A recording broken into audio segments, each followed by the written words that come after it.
So today, we're going to be doing something a little different. Oh. We're going to be diving into a world that's both utterly bizarre and strangely familiar. It's a world where animals aren't just our companions. Right. They're our coworkers, our neighbors, Oh, wow. even our political rivals. Okay. We're talking about a world where every animal species on Earth develops human-like qualities.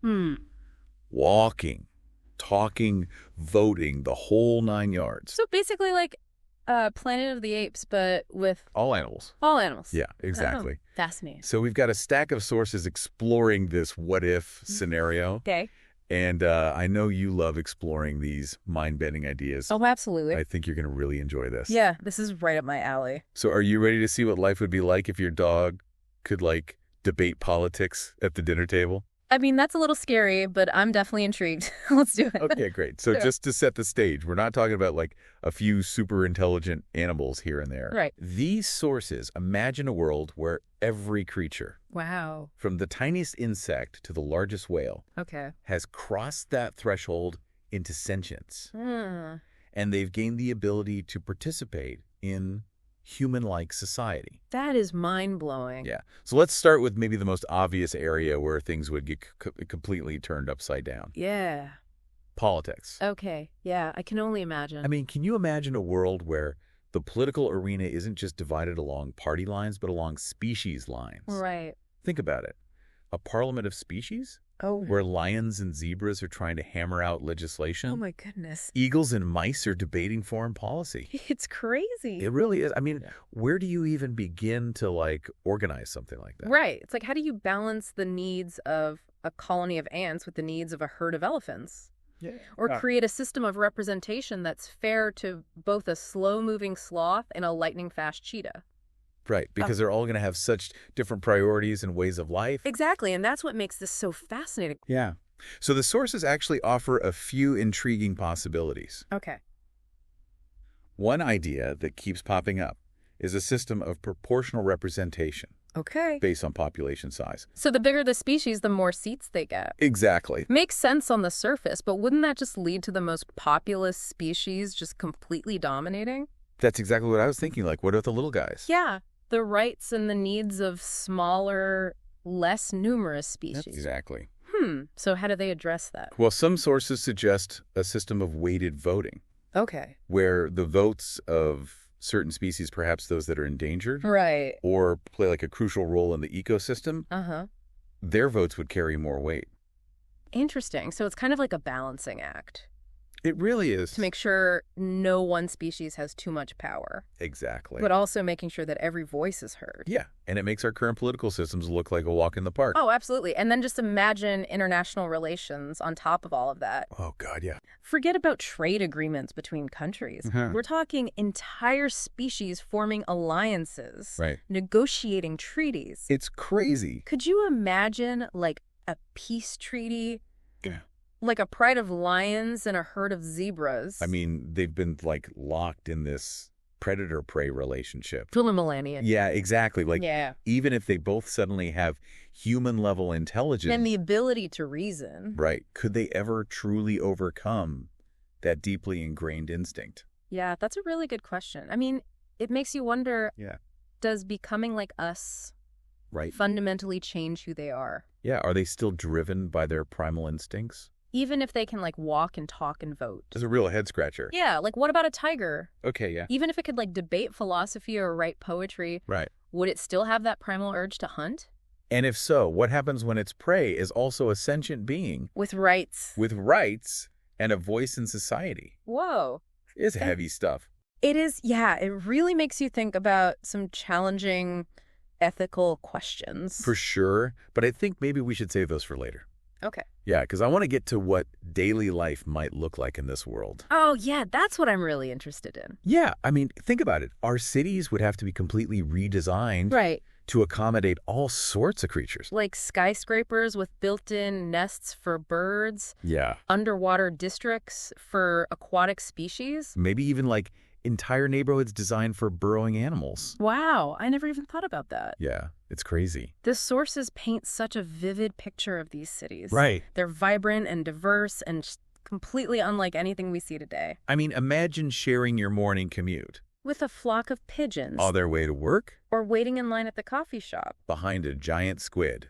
Okay, that one I'm having a little trouble picturing. I know, it's so funny to think about. Yeah, but it's really cool to think about, like, how would we even build a city like that? Yeah, that was my next question. Like, how do we even begin to design and build a city that could accommodate the needs of so many different creatures? I mean, it would require a complete rethinking of, like, all of our urban planning principles. Yeah. Like, we'd need architects who understand the nesting habits of birds. Right. Engineers who can design underwater structures. And city planners who can somehow create transportation systems that work for creatures of all shapes and sizes. It's insane.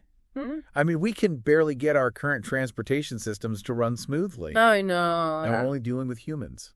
Imagine trying to coordinate traffic flow when you've got flocks of birds, schools of fish, and herds of elephants. Don't forget the squirrels. Oh, yeah, and schools. All trying to get where they need to go. It would be chaotic. It would be a logistical nightmare. But also, like, kind of an amazing design challenge. Yeah, that's true. Like, who knows? Maybe trying to solve these problems would lead to some incredibly innovative solutions. Right. That could benefit humans as well. Totally. Like, imagine if we studied the flight patterns of birds. And use that to design more efficient airplanes. Or if understanding how ants build their colonies could inspire new approaches to architecture. Yeah, exactly. Look, like, this whole scenario forces us to think outside the box and look to nature for inspiration. In ways we've never done before. Yeah, and it's not just about, like, practicality and efficiency. Right. This merging of human and animal worlds would also have a profound impact on our culture. Oh, absolutely. Imagine the explosion of creativity we'd see in the arts. Like symphonies composed by whales. Dances inspired by the movements of snakes.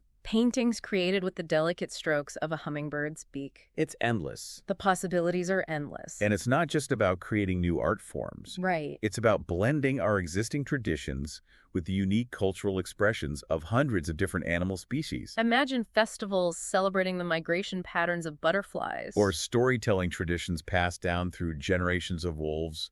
Oh, wow. It would be amazing. Yeah, our whole world would come alive with color and sound and movement. I love that. And it wouldn't just be a superficial change. Right. This cross-species cultural exchange would fundamentally alter how we see the world. How we tell stories, how we understand ourselves. Yeah, and our place in this grand tapestry of life. It's beautiful. It really is. Yeah. But let's not get too carried away with all the amazing potential. Okay. Because even in this fantastical world, someone's got to keep the lights on, right? True. How would the economy function? Right. In a society where humans share the workforce with a menagerie of other creatures? That's a good question. I mean, we talked about politics and culture, but we haven't even touched on the economic implications. And I bet there are a lot. Oh, yeah. And the sources actually delve into this quite thoughtfully. Oh, really? Yeah, they envision a highly specialized economy. Okay. Where industries are tailored to the unique skills and abilities of different species. Like what? Give me an example. Okay, so think about clothing companies designing wing-friendly jackets for birds. Okay. Construction firms run by octopus architects. Octopus architects. Yeah. I can't even picture that. I know, it's amazing. But I guess it makes sense. Right. If they can adapt to any environment. Yeah, or what about transportation companies utilizing the speed and agility of cheetahs for high-speed deliveries? Wow, so we'd be taking advantage of all the natural talents that already exist in the animal world. Exactly. And it wouldn't just be about utilizing existing animal abilities. Right. It's about fostering collaboration and innovation to create entirely new industries and job sectors. Like, imagine working alongside a team of dolphin engineers. To design underwater habitat. Or partnering with a group of bat biologists to develop new sonar technologies. It's mind-blowing. It really is. It makes you think about your own career path. Right. Like, what skills and knowledge would be most valuable in a world where you're competing for jobs? With a parrot who can speak 5 languages? Or a chimpanzee who can code circles around you? Okay. Yeah, that's intimidating. It is. Yeah. But it also makes you think about, like, what really makes us human?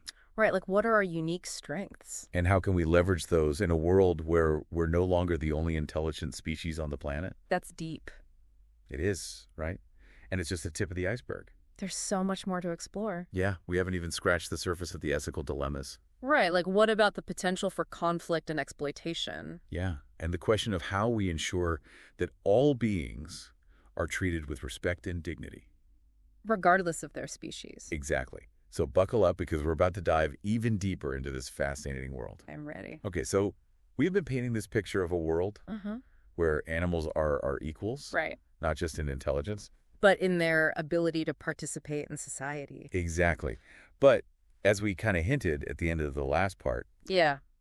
there's some pretty heavy ethical questions that come with this. Oh, absolutely. I mean, we're talking about a fundamental shift in how we view the natural world. And our place in it. Right. Like, for centuries, we've seen ourselves at the top. Top of the food chain, top of the intelligence hierarchy. Yeah, with the right to use and exploit other creatures as we see fit. But in a world where animals are intellectual and societal equals, Right. that whole paradigm just crumbles. It doesn't work anymore. Whoop. And it's not just about changing our laws. Right. It's about changing our entire mindset. Like a total reevaluation of our values. Yeah, we have to start thinking about animals as individuals. Their own rights. Their own needs. Their own desires. But how do we even define those rights? In a way that's fair and just. For everyone involved. That's the million-dollar question. And it's a tough one. The sources actually explore this quite a bit. Oh, really? Yeah, they talk about whether we should grant all humanoid animals the same rights as humans. Okay. Or if there should be like a tiered system. A tiered system. Yeah, where some species have more rights than others. Based on? Well, they suggest things like intelligence, capacity for empathy, or even their contributions to society. I don't know. A tiered system feels a little iffy to me. Yeah, it kind of goes against the whole idea of equality. Right, but then again, how do you create a truly equitable system? When you're dealing with such a huge diversity of beings. Exactly like a dolphin's idea of freedom. Is probably very different from a squirrel's. Or an ant's. Yeah, that's what makes this so fascinating. It really does. It forces us to think outside of our human-centric bubble. And consider the world. From the viewpoints of countless other creatures. So what does justice look like for a bee? For a bat, for a whale. It's mind-boggling. It really is. It's like a giant ethical puzzle with a million pieces. And speaking of puzzles, remember that example we talked about earlier? The tiger with a taste for meat? Yeah. Even if tigers could, like, hold jobs and write poetry, would it be ethical for them to continue eating other animals? Especially animals that are now considered their peers. It's a tough one, right? It is. Like, on the one hand, it's their natural instinct. To hunt. Yeah, to deny them, that would be denying them a part of who they are. But on the other hand, we can't just condone the killing of sentient beings. Even if it's for survival. So what do we do? Do we try to change their nature? Through, like, genetic engineering? Or behavioral conditioning? Or do we just accept that some level of conflict is inevitable? It's a tough call. It really is. And it's not just about tigers. Right. What about species that rely on competition? Or even parasitism. For survival. Do we re-engineer entire ecosystems? I mean, that sounds like a recipe for disaster. It does. Nature is messy. Even with human-level intelligence thrown into the mix. Exactly, but we can't just ignore the ethical implications either. Right? It's a balancing act. A delicate balancing act. And one that there's no easy answer to. But by even asking these questions, it forces us to think critically about our own values. About the natural world. Of the kind of future we want to create. Yeah, that's a good point. So we've waded into some pretty murky waters here. Definitely. But maybe we should shift gears for a moment. Okay. And talk about something a little more practical. Like what? Well, we talked about how cities would have to be redesigned. But what about the economy? Oh, right. Good point. How would we ensure that everyone, regardless of species, has the opportunity to thrive in this new world? Yeah, wouldn't some species be at a disadvantage? Exactly. And the sources address this head on. They do. Yeah, they envision an economy that's not just diverse in terms of species, but also in terms of jobs and opportunities. So like a truly inclusive economy. Yeah. Exactly. But how would that even work in practice? Well, we touched on this idea of specialized industries before. Right. Catering to the unique skills of different animals. Like the octopus architects. Yeah, exactly. But I'm still having trouble wrapping my head around how this would play out on a larger scale. Well, think about it. What if, instead of trying to make everyone fit into the same mold, we actually looked for the best fit for each particular job? Regardless of whether that fit is a human or an animal. Exactly. Interesting. So jobs that require meticulous attention to detail. Might be better suited for insects. Yeah. Or jobs involving complex navigation. Could be perfect for birds. Right. So we'd be playing to everyone's strengths. And creating a more efficient and productive economy. That's the idea anyway. But what about those who don't have those in-demand skills? Right. Would we see a rise in unemployment? Especially among certain species. Or even within certain segments of the human population? That's a real concern. It is. And it highlights the need for proactive measures. To make sure everyone has the opportunity to contribute. So we might need to rethink our education systems. Right. Providing training programs that help individuals. Both human and animal. Develop skills that are relevant to this new economy. So instead of just teaching kids the basics, We might be teaching them how to communicate with dolphins. navigate by the stars. Or build structures that mimic termite mounds. It's a whole new world of learning. It really is. And this shift in education. It wouldn't just be about job preparation. Right. It would also be about fostering understanding and respect. Between different species. Helping us to build a society that values diversity and collaboration. It's a beautiful vision, It is. but it does raise some practical questions. Like what? Well, how do we even begin to create a curriculum? That caters to the learning styles of so many different creatures. Imagine designing a classroom. That's suitable for both a hyperactive monkey. And a slow-moving sloth. It would be quite the challenge. It would be a logistical nightmare. But I think educators would be up for it. Yeah, I mean, what could be more exciting? Than teaching a parrot to read. Or helping a chimpanzee understand physics. It's like the whole world would become one giant classroom. Full of endless possibilities. Exactly. But let's not forget about the other aspects of education. Right, not just acquiring knowledge and skills. What about social and emotional learning? Yeah, how do we teach empathy and compassion? In a world where students are interacting with creatures, They're so different for themselves. that's a really good point. And that's where I think the real magic of this scenario lies. Okay, how so? By interacting with other species on a daily basis, Uh-huh. by learning about their cultures, their values, There are ways of seeing the world. we would naturally develop a deeper understanding of what it means to be part of a diverse community, So our definition of community would expand, to encompass all the creatures we share this planet with. not just our fellow humans. Exactly, and that expanded sense of community. It wouldn't just benefit individuals It would benefit society as a whole by learning to collaborate. by harnessing everyone's unique talents and perspectives. We could unlock incredible potential for innovation and progress. It's a pretty inspiring vision. But let's not get too carried away. Right, because with all this talk of collaboration and progress... There's also the potential for conflict and exploitation. Oh, yeah, for sure. If we're not careful. This scenario could easily become a dystopia, Where the powerful dominate the weak. where resources are hoarded. And equality is just a distant memory. It's a sobering thought. It is. And the sources actually acknowledge this. They do. Yeah, they say that the transition to a multi-species society Would be fraught with challenges. and that the potential for abuse is very real. That's kind of a bummer. It is. But they also emphasize that these challenges aren't insurmountable. Oh, okay, so there's hope. Yeah, by learning from our past mistakes. By creating systems of governance that protect everyone's rights. And by fostering a culture of empathy and respect. We can create a future where humans and animals coexist in harmony. It's a future worth striving for. Absolutely. But before we get lost in our hopes and dreams, Right. let's bring things back down to earth for a minute. We've talked about all these big ideas. Politics, economics, ethics, education. But what about the day-to-day realities of living in this world? Yeah, what would it actually be like? What would our homes look like? What would we eat?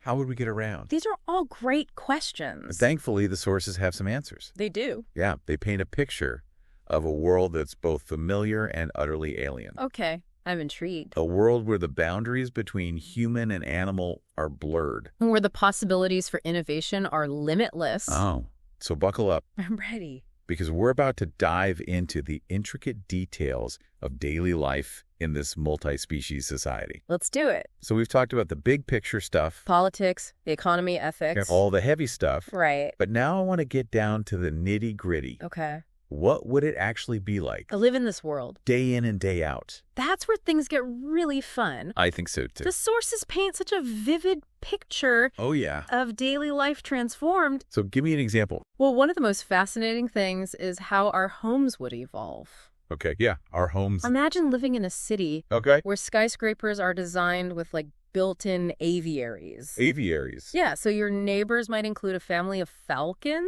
Wow. nesting on the 50th floor. That's a little scary. Maybe a little. But I guess it's not that far-fetched. Right. I mean, we already see signs of this in architecture. Yeah, like green roofs. Buildings that mimic natural ventilation. It's not a huge leap to imagine taking it to the next level. To accommodate different species. Exactly. And it's not just about incorporating elements of nature. Yeah. Think about how our interior spaces would change. Okay, so inside our homes? Yeah, forget traditional furniture. Okay. We might have homes with hammocks woven from spider silk. Spider silk. Or living walls that provide both oxygen and a snack for herbivores. So, like, my walls could be my salad bar. Essentially. I mean, it's weird, but I kind of like it. Right. It's like bringing the outdoors in. Exactly, and it challenges our assumptions about what a comfortable home even is. Okay, true for a bet. The ideal dwelling might be a dark, echo-filled space. And for a fish.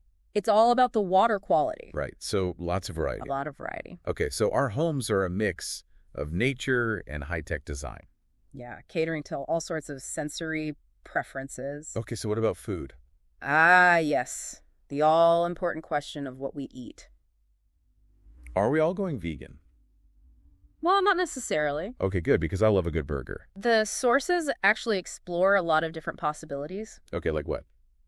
Lab-grown meat. Okay, I've heard of that. Carefully managed ecosystems where hunting is still allowed. Under strict regulation. Oh, of course. So it's like we'd have to reinvent the whole food chain. Yeah, finding a balance between the needs of different species. And ensuring ethical and sustainable practices. Exactly. That makes sense. And this interconnectedness extends to transportation as well. Transportation, okay. Imagine a world where our transportation systems Are modeled after nature. like we talked about the bird planes? Yeah. Are there any real-world examples of that kind of thing? Actually, yes. The Japanese bullet train. Oh, yeah. It was inspired by the shape of a kingfisher's beak. Really? Yeah, it helps it dive into water with minimal resistance. That's so cool. I never knew that. And there's research being done on using swarm intelligence Like how ants navigate. to improve traffic flow in cities. So self-driving cars that communicate like a flock of birds. Avoiding congestion, optimizing routes. That's amazing. And imagine underwater transportation systems Okay. modeled after dolphins or squids. Commuting could become an underwater adventure. Exactly. The possibilities are endless. Okay, so we've got homes that feel like nature retreats. Food that's ethical and delicious. Transportation inspired by the animal kingdom. What more could you ask for? Well, what about downtime? What do people do for fun in this world? Leisure activities would be just as transformed. Okay, give me some examples. Interspecies sports leagues. Okay, Cheetahs and gazelles playing tag. that would be wild to watch. Symphony orchestras with both human and animal musicians. I can't even imagine what that would sound like. It would be incredible. A blend of human melodies and bird song. Storytelling traditions passed down from generations of whales. Oh, wow. It's like our entire cultural landscape would be so much richer. It would be a vibrant tapestry of voices and perspectives. But let's be real for a second. Okay. This world wouldn't be perfect. Of course not. There would still be conflict. Inequality, all the messy stuff that comes with any society. Even with increased understanding. Prejudice and discrimination wouldn't just disappear overnight. We might see tensions arise between species competing for resources. Cultural clashes based on differing values. That's a lot to consider. It is, but I think that's the whole point of this exercise. What do you mean? It's not about finding all the answers. Right. It's about expanding our thinking Challenging our assumptions. and confronting the complexities of this world. A world that's far more interconnected than we often realize. So it's not just about imagining a world with humanoid animals. It's about using that as a lens To understand our own place in the grand scheme of things. to appreciate the diversity and wonder of life on Earth. And maybe even to learn a thing or two from our animal neighbors. That's a great way to put it. So as we wrap up this deep dive, Into a world that's both fantastical and strangely familiar. we want to leave you with a question to ponder. Okay, hit me. If you could choose one animal ability to have, Hmm, what would it be? that's a tough one. I know, right? So many possibilities. And how would that ability change your life? Your perspective, your understanding of the world. It's something to think about.